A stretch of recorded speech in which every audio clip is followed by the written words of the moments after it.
This is a wine that I really wanted to try for a long time, but by the time I actually started working on the sourcing table, the previous vintage was already sold out. So I've been waiting long and hard for the 2020 vintage to be released, and it's finally here, and I've not tasted it, and well, you've not tasted this vintage either. So we're going to taste it together, and I'm beyond excited to give it a go. Yeah, because I think Javi Revet is, for me, one of the exciting people in the new sort of Spanish wine movement, because he's farming, he's revitalizing old vineyards in a region that previously has been underappreciated, which is Valencia. It's warm climate down towards the south of Spain, and he's kind of rejuvenated these old terrace sites that have been abandoned, and he's also planted some young vines of his own. And it's actually quite interesting because he's saying that the young vines in the really, really good sites are better than old vines in a less good site. So it's against the mantra that old vines are always better. It's the older the wine, the better the vine. Yes. It's been my motto for a long time. You're completely changing everything. No, I think it's all about this. If you've got a very special site, then obviously old vines can transmit that site in a very powerful way.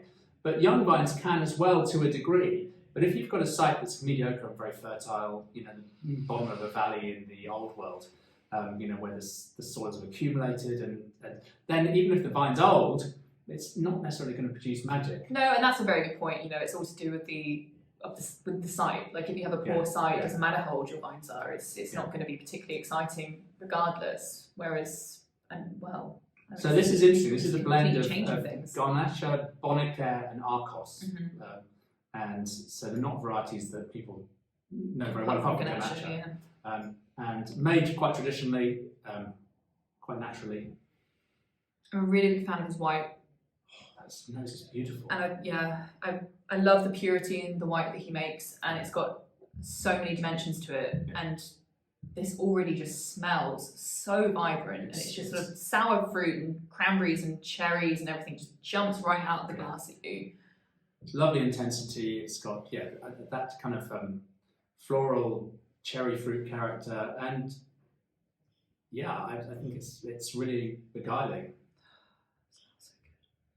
I haven't even tasted it yet. And then the palate, concentration, freshness, fruit purity, so good. Oh, so good. Wow, this is the kind of wine that kind of just like shakes your palate, like it kind of grabs you and it's like that, because it's just this electric, abundant volcano of flavour coming out of it, and it's like incredible acidity, so much fruit, like, but it's not like juicy confected fruit. It's like really fresh wild strawberries, wild raspberries, wild herbs, like really perfectly ripe cherries. Oh, it's gorgeous. And a lovely presence. It's got this beautiful structural qualities that mesh in with the textural qualities, and then that vivid fruit. It's a joy. That's so good. That is exactly the kind of wine that I love drinking, which is one of the reasons I work at the sourcing table, because this is very much our kind of wine. This will sell out pretty quickly. Yeah. Wow. I'm so glad we did that. Cheers. Cheers.